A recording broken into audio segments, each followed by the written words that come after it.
আসসালামু আলাইকুম। সকলকে স্বাগতম আমাদের ড্রিম ইঞ্জিনিয়ারিং কনসালটেন্টের আজকের ভিডিওতে। আমাদের ক্লায়েন্টের সবারই একটা কমন প্রশ্ন থাকে যে একটি পাইল করতে কেমন খরচ হবে? বিষয়টাকে সহজে আপনাদের সামনে নিয়ে আসার জন্য আজকের এই ভিডিওটি। অর্থাৎ আপনার পাইল যতগুলোই পাইল থাকুক, আপনি যদি এটা খেয়াল রাখতে পারেন বা দেখেন, আপনি এক নিমেষেই সেই পাইলের খরচটা বের করে ফেলতে পারবেন। তো আমরা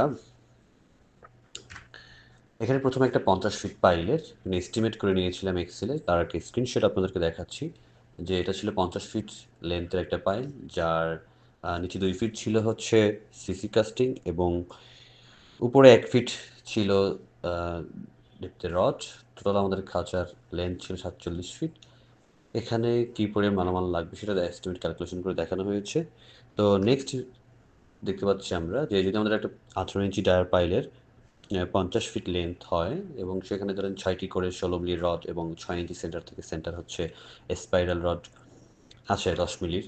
সেক্ষেত্রে কেমন মালামাল লাগতে পারে তার একটা পরিমাণ আমরা আপনাদেরকে দিচ্ছি। যদি সিমেন্ট লাগবে হচ্ছে 21 ব্যাগ, যদি 530 টাকা করে হয় 11,660 টাকা লাগে। আর বালি লাগবে হচ্ছে 39 সেফটি, আপনার স্টোন চিপস লাগবে 78 সেফটি, 16 মিলি রড লাগে 141 কেজি, 10 মিলি 58 কেজি।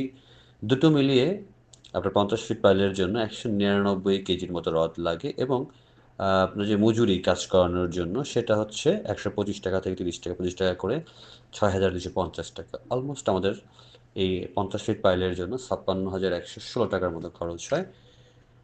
তার মানে আপনার এই 1 ফিট পাইল করার জন্য কত খরচ হবে? সিম্পল, আপনি 56,116 কে 50 দিয়ে ভাগ দিলেই আমাদের প্রতি ফিট পাইলের জন্য খরচ হয় ১১২২ টাকা ৩২ পয়সা। এখন আপনার প্রজেক্টে যতগুলো পাইল আছে, টোটাল পাইলের লেন্থ হিসেব করে আপনি ধরেন সেটা ১,০০০ ফিট বা ১৫০০ ফিট, ১৪০০ ফিট যেটাই হোক, তাকে যদি আপনি এই ১১২২.৩২ দিয়ে গুণ দিয়ে দেন, আপনি মোটামুটি একটা খরচের ধারণা পেয়ে যাবেন। হ্যাঁ, এখানে একটু পরিবর্তন হতে পারে। সেটা হচ্ছে কোথায়? যদি আপনার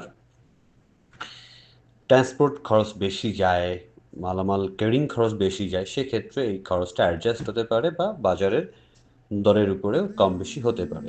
ধন্যবাদ সকলকে। বাড়ি সংক্রান্ত যেকোনো পরামর্শের জন্য আমাদের সাথে যোগাযোগ করতে পারেন।